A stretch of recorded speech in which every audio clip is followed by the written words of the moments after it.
Heaven Official's Blessing. Tian Guan Ci Fu by Mo Xiang Tong Xiu. Read by Plant Bones. Chapter 13. Admiring the Flower Through Red Clouds. A Heart Full of Affection. Though Hua Tang's words were filled with contempt, the moment he spoke, the man in question allowed the taunting from all around and dared not argue back. The attendant who had led Xielian to the long table said, "Gangzi, you're very lucky today." Xielian never moved his gaze from the table. "How so?" "Lord Chengzu rarely comes by," the attendant replied. "It's only these past few days that he's been in a mood. So is it not good luck?" Judging by her tone, Xielian could tell that the attendant held this Chengzu in high regard, as if the mere sight of him was the greatest of fortune. Xielian couldn't help but smile. The screen curtain was made of soft silk, captivating in its red silhouette, a truly enchanting sight. In front of the red curtain there were a few charming women overlooking the gambling table. Xielian was content to just watch from the background at first, but the moment he heard Hua Tang's voice, he started trying to push through the crowd, though without drawing any attention to the fact he was there. He squeezed through to the table and saw a man in the middle of putting down his bets. The betting man was a living human. Xielian wasn't surprised. It was known that there were more than just ghosts in Ghost City. There were also a number of cultivators of considerable skill, and once in a while mortals at the brink of death, or those who wished to die, would stumble in by accident. The gambling man also had a mask on, but both of his eyes were visible, bulging and laced with red as if they were bleeding. His lips were pale, like he hadn't seen the sun in days. Although he was a living human, he resembled a ghost more than any of the ghosts present. Both his hands were pressing down tightly on a black wooden dice cup on the table, and after holding back for a moment, he shouted with the air of a man who'd stopped caring about anything else. "But how come the other guy was allowed to bet both of his legs?" One of the croupiers before the red curtain smiled. "The one before used to be an acclaimed bandit, known wherever he went for his light footwork and his ability to take flight. The ability was the essence of his life, so his legs were deemed a worthy bet. You are neither a skilled artisan nor a renowned medic. What does one of your arms possess? What worth does one of your arms possess?" The man gritted his teeth. Then I bet 10 years of my daughter's life." Xielian was stunned by those words and thought, where on earth is there a father who's willing to bet with the life of his child? Is that even possible? Behind the curtain, Hua Tang only snorted. "Very well." Xielian couldn't tell if it was his imagination, but he could sense coldness in that response. But then he added mentally, "Sanlang said that he always has had good luck, and that his fortune stakes came up as the best of luck. If he bets against this man, won't he win for sure and take 10 years of life from that man's daughter?" He was just thinking this when the croupier announced sweetly by the long table, "Even is a loss, odd is a win. Once the cup is tipped, there is no turning back. Now please." As it turned out, Hua Tang wouldn't be involved in the betting after all. That man shook the gambling cup haphazardly, both hands grasping hard, and the hall quieted down. The sounds of the dice rattling could be heard loud and crisp. A long while after, his movement came to a sudden stop. Then everything was still. It was a long while before the man slowly, very slowly, lifted a corner of the gambling cup and peeked through the gap. Those bloodshot eyes suddenly widened. He flipped over the cup and shouted with mad joy, "Odd, odd, odd! I win! I've won! I've won! I've won!" This was certainly not the outcome the crowd of humans and ghosts around the long table had wanted to see, and they started booing the man down, slapping the table and shouting their discontent. One of the croupiers smiled and said, "Congratulations. Your business will soon see a turn for the better." The man laughed and uproariously cried, Wait, I want to bet again. The croupier smiled. You are welcome to. What do you want this time? The man pulled a long face. Then he said, I want everyone competing with me in my trade to drop dead. Hearing this, the crowd started muttering and clicking their tongues. The croupier raised a hand to cover her smile. If that is what you desire, it is much more difficult to fulfill than your previous wish. Will you not consider something else? Asking for your business to flourish further, for example? Yet the man replied, his eyes red, No, that's the only thing I want to bet on. That's what I'm betting for. Then if that is your wish, 10 years of your daughter's life may not be enough, the croupier said. I'll add more if that's not enough. I'll bet 20 years of her life and the fate of her marriage, too. The ghostly crowd was in an uproar, and they burst out laughing. This dad's lost his mind. He's selling his daughter. Wow, just wow. The croupier announced once again. Even as a loss, odd as a win. Once the cup is tipped, there's no turning back. Now please. That man once again took up the gambling cup, trembling as he shook it. If he lost, his daughter would lose 20 years of her life and a perfectly good marriage, which was obviously not ideal. But if he won, all of his competitors would drop dead. Although Xielian didn't think Huatang would ever let such a thing happen, after much hesitation, he stepped a little closer. He was just debating whether he should cast some small trick when suddenly someone grabbed hold of him. He turned his head to see and found Xie Jingxuan. Xie Jingxuan had returned to his male form, and he whispered, Don't be rash. Xielian whispered back, Lord Windmaster, why did you transform back? Oh, it's a long story. Xie Jingxuan sighed. That group of girlies and aunties dragged me around, saying they were going to introduce me to good beauty parlors. I finally escaped, but they caught me again, so I had to change back. They dragged me to They dragged me to a place that smeared so much stuff on my face. Pulling, stretching, slapping, smacking. Quick, check my face. How is it? Anything wrong? Do you see anything off? He pushed his face right up to Xielian for inspection, and Xielian dutifully scrutinized before replying truthfully, I think it looks even smoother and fairer than before. Xie Jingxuan brightened immediately. Really? Good, how wonderful. Is there a mirror? Where's a mirror? I want to see. Look later, Xielian said. Ghost City is blocking our spiritual communication, so let's not lose each other again. By the way, how did you know I was here, Lord Windmaster? Hmm? Oh, I didn't, Xie Jingxuan replied. I came because Tian Xiu and I had already agreed to meet here. When we lost each other earlier, I came here instead. But when I walked in, it turned out you were here too. You called Tian Xiu out? Xielian asked. To meet here? Yeah, Xie Jingxuan replied. Tian Xiu is Lang Tian Xiu, His Highness Tai Hua. You know that much at least, right? He's the martial god of the East. Since we're here, it's best if he comes too. The Gambler's Den is one of the most bustling, chaotic places in Ghost City. It's a landmark. People and ghosts alike go in and out in large numbers, so it's much less conspicuous for us to mingle. That's why I told him to meet us here. Xielian nodded. When he turned back to the long table, that man still hadn't lifted the cup. His eyes were rolled back and he was muttering, not unlike many of the ghosts here. Xielian sighed. This man.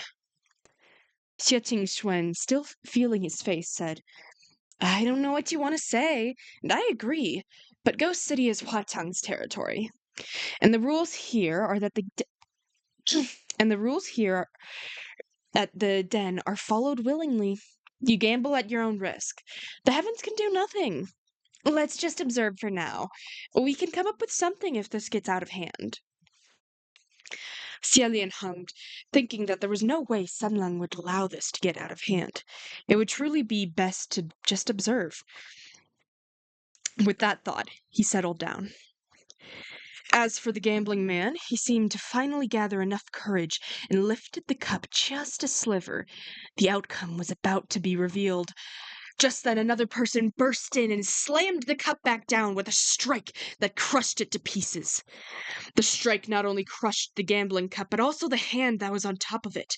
The entire table splintered with a deep crack. The man was the masked man cradled his crushed hand and rolled over to the floor screaming. The crowd of ghosts also started shouting, some cheering and some crying out in shock. The person who had smashed their way in yelled, "You! What a vicious heart! A wish for wealth and fortune, fine, but a wish for others' sudden death? If you want to have the bets, God. If you want to bet, have the guts to bet your own life, not the life of marriage of your daughter. You're not fit to be a man, not fit to be a father."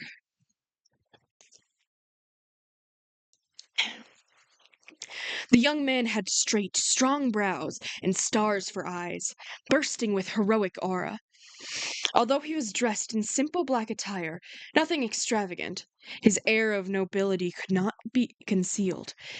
It was none other than the Crown Prince of Yong'an, Lang Jinxiu. From their spot in the crowd, Xielian and Seqing Xuan both covered their faces at the same time. Xielian groaned, "Lord Windmaster, did you not tell him to be a little more cautious when he's here and keep it low-key?" Seqing Xuan whined back, "Oh, I told him, but he's always like that. Oh, what can I do? Had I known earlier, I would have planned for us to come here together." Xielian sympathized. "I get it. I understand." Just then, Hua Chang chuckled lightly from behind the curtains. Xielian's heart skipped a beat. The youth had often laughed when he was with Xielian, so now Xielian could judge fairly when the laughter was genuine versus when it was mocking, or when it was laced with killing intent. His voice was languid. "You must have guts of steel to start trouble here in my territory." Lang Tinxiu turned to face the direction of the voice, with fire in his eyes. "Are you the owner of this gambler's den?" The crowd jeered from all around. "Ignorant child! Do you not know who you're talking to? That's our Changshu!" Someone sneered. "Not only does he own this gambler's den, the entire ghost city is his." Lang Tinxiu barely showed any reaction when hearing this, but Xia Qingxuan was completely taken aback. "Dear Lord, is that who I think is behind the curtain? Crimson Rain Sought Flower?" Xielian answered, "Yes, it's him." Xia Qingxuan asked again, "Are you sure?" Xielian replied, "I'm certain." Xia Qingxuan panicked. Crap, crap! What do we do about Jianzhou now?" Xielian said after a few moments, "Let's just hope he doesn't expose his identity." Yet the more Lang Tianqiu looked around, the angrier he became. "This hellish place reeks of smoke and corruption. It's filled to the brim with demonic chaos. What scum is gathered here, committing what kind of deeds? Running a place like this. None of you have a single trace of humanity." The crowd booed in unison. "We ain't humans anyway. What do we need humanity for? What a useless concept. Whoever wants it can take it. Who do you think you are, coming all this way just to insult us?" Amused, Hua Chang said, "This den of mine is a carnival of hell to begin with. There's a path for you in heaven, but you refuse to take it, and instead choose to barge into this disparaging depths of hell. So what shall we do with you?" The moment they heard the word heaven, Xialian and Xie Qingxuan instantly knew, just as they'd suspected. Hua Tang had already seen through Lang Tinxiu and knew exactly where he came from.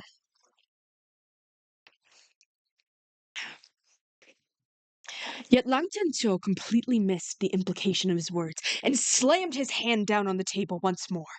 He was standing at one end, and with a single strike, he sent the entire table flying toward the red shadow behind the curtain. Those who had been gathered around the table dodged to the sides, but those seated silhouette behind the curtain didn't move. With a wave of his hand, the long table was flung back in the opposite direction, back toward Lang Zhenqiu.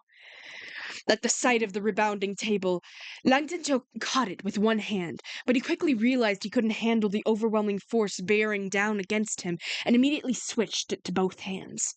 As he pushed and pushed, blue veins began to pop on his forehead. The once bustling hall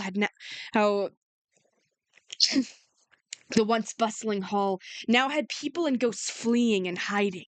Xialian and Setting Xuan debated whether they should step in to help.